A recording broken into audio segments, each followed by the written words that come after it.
The 2024 NASCAR season had a ton of exciting races, so let's rank them all from least entertaining to most entertaining right now.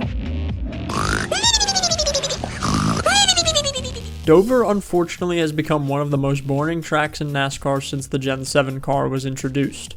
It's almost impossible to pass, the field gets spread out, and this race had one of those frustrating finishes where the trailing car got aero blocked for several laps in a row and couldn't do anything. Sorry Miles, hope Dover gets better. Martinsville has suffered the same fate as Dover with the next-gen car. It strings out and it's almost impossible to pass. Even the late race restarts weren't that entertaining in this one. We've fallen far from it being a top 5 track in NASCAR a few years ago. It's a shame for us TV viewers that this track gets the championship over Miami. It hasn't produced quality cup racing in some years. This race was one of the most forgettable of the year. Almost no passing, Toyota dominating from start to finish, and a crash that I forgot even happened. Combine that with the suboptimal coverage by Fox, and this race was unfortunately boring. If you wanted a race where literally everything was decided by restarts, this was the one for you. Almost zero green flag passing a few laps after any restart, but the reason it tops the boring tier is because the Corey LaJoie-Kyle Busch incident was pretty entertaining, and there was some drama surrounding who would win. It might be controversial to put any Talladega race this low, especially in one where we saw several laps in a row of 4-wide racing, but I'm really torn and I think I lean towards disliking this type of speedway racing, which prioritizes saving fuel and leads to gridlock, even if cars are 2, 3, or 4 wide. The final laps of this race, where no one could get a run, best exemplify my frustrations. It's time to bring back the Bank of America 500 on the oval for this Charlotte date. The Roval was a fun change of pace during the Gen 6 era, but now that the Charlotte Oval is one of the best tracks in NASCAR with the Gen 7, this race being the Roval just feels like a waste. Larson dominated this one, and it had some fun, but in the end was just okay.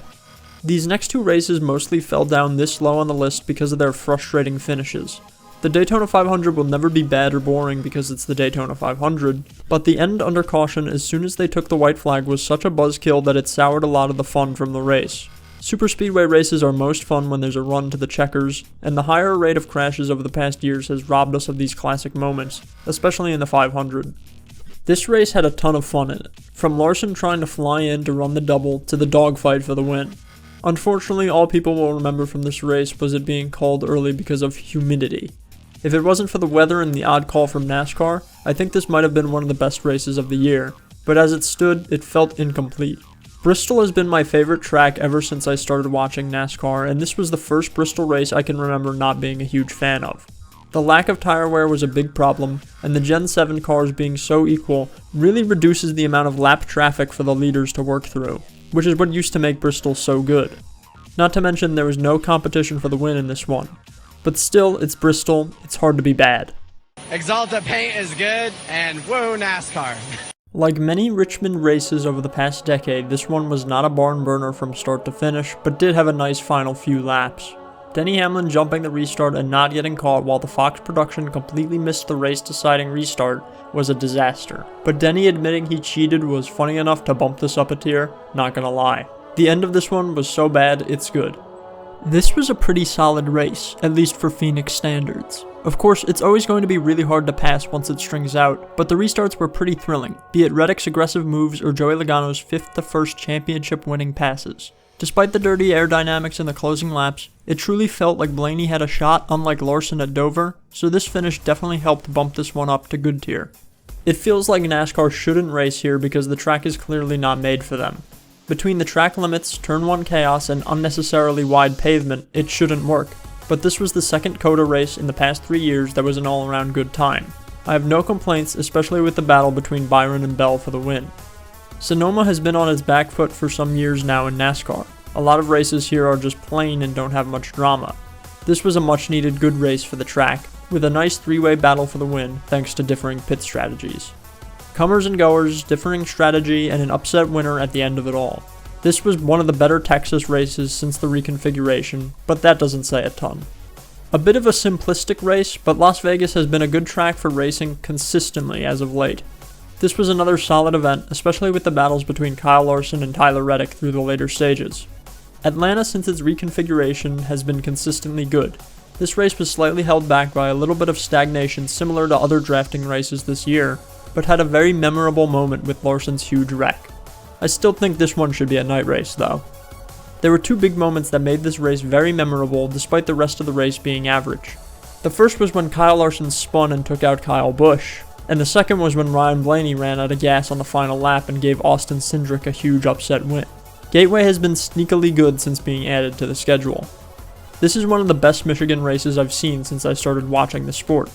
From Hamlin's spin in the opening laps, to Kyle Larson spinning and taking out Bubba Wallace, to the Corey LaJoie flip, the race consistently delivered entertainment, despite the lap-by-lap racing not being the greatest.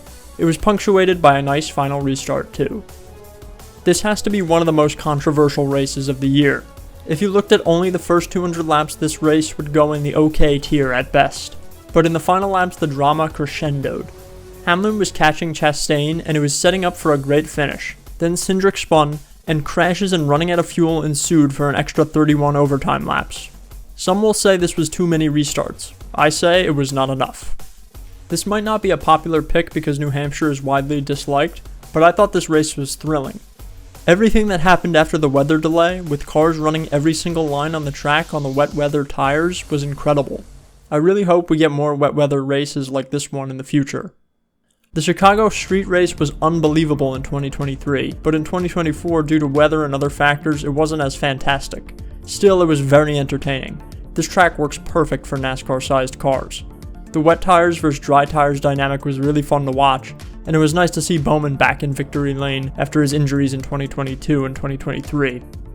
Kansas is always good. This race had huge competition for the win and several incidents peppered across the entire event, including Kyle Busch spinning himself from pushing too hard for the win, plus Chastain upsetting the field. Almost the only reason it isn't higher is because the last 20 laps or so were pretty stagnant. I felt mixed emotions when I heard that Iowa was coming to the Cup Series schedule this season, especially with the Next Gen's poor short track performance and the odd repave to the track. But this race made me love Iowa instantly. Good racing from start to finish, and a memorable moment with the Kyle Larson wreck. This was a fun race. There was tons of incidents, and maybe this track is too chaotic for the playoffs, but it was crazy to watch. And it was an instant classic finish between Shane Van Gisbergen and Chris Buescher on the final lap. This is modern NASCAR road course racing at its best. Classic Talladega, big crashes, tons of different leaders, and fun for all of us watching at home or at the track. This one had some big storylines as well that made it great. The Toyotas running together and wrecking each other, and the Fords blowing it on the front stretch of the final lap when McDowell cut across Keselowski, handing Reddick the win. Definitely a memorable Dega race. I admit this race might be a little too high, but I just love Darlington. It's so hard on the drivers. There were several incidents in this race, and despite Kyle Larson dominating, in the end it came down to a heart-pounding finish between Chase Briscoe and Kyle Busch for a spot in the playoffs. Back-to-back Darlington races on this list, and we're really getting into the amazing moments of the season now. This one had a very similar story to the Southern 500, but the finish was even better.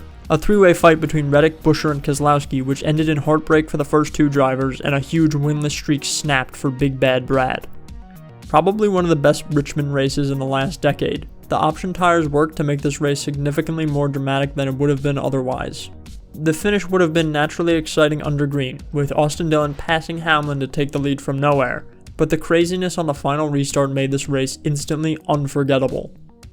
This race was dramatic. The new tires helped out the lap-by-lap racing quite a bit, and there were tons of incidents sprinkled throughout, much like Martinsville of years past. The ending was also great, with the lead switching between Larson, Elliott, and Blaney. The final lap was also memorable, but perhaps for the wrong reasons. A controversy breaking out as the Chevys helped Byron, Bubba purposely fell back to help Bell, and Bell got knocked out because of the wall ride. In the end, this race was controversial because of its implications, but on an island it was very entertaining even without the Byron-Bell drama.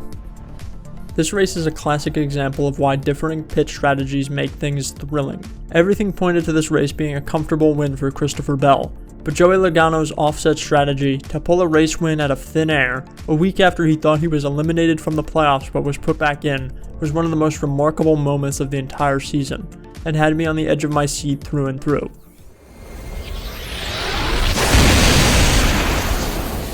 I'm sure this ranking will be unpopular due to the unfortunate circumstances at the end of the race, but I thoroughly enjoyed the return to the Brickyard Oval for the first time in years. In many ways, this race was similar to Pocono, very hard to pass after restarts. But even with this, the race was more exciting because of the slight ability to draft, the incredible fuel saving job by Brad Keselowski, and Kyle Larson making daring pass after daring pass. This was a fantastic race, and I'm just going to pretend that the final laps didn't happen. Miami is the best mile-and-a-half track in NASCAR, and it has been for some time. We all know about the awesome high line, but the other lines consistently work as well. The final 2 laps in this race were possibly the most exciting I have ever seen. I would argue that this race had the best finish of the year, even if it wasn't technically the closest. There's a reason why people keep saying Atlanta is the hottest ticket in NASCAR. It just works for the Cup Series, and the battles in this one were constant. The 3-wide finish that mirrored the opening race in cars was just the icing on the cake of a fantastic race. Kansas is good right now, man. I love this track. Amazing racing all day, what was going to be a good finish already, but a caution comes out and we get the closest finish of all time. Please, whatever you do NASCAR, don't change a thing with this track. Thanks. An electrifying race from start to finish, made all the better by it being Lee Diffey's first race in the booth and him just absolutely being brilliant like he was for IndyCar. Intense wrecks in the closing laps, dramatic moments, heartbreak for Kyle Busch yet again, and a legendary upset win. Yeah, this one is going down in the history books. This race was special. I've never seen anything like it, and we may never see anything like it ever again. It had the perfect tire wear to make things super exciting. Tire management was back for what felt like the first time in forever, and the field was super close and competitive for hundreds of laps. This race was pure chaos from lap 1 to the checkers, as it should be for Bristol. So those are my rankings. Look out for an F1 version of this video once that season ends. But for now, tell me your favorite NASCAR races this year, and maybe your least favorites. Thanks for watching, everyone.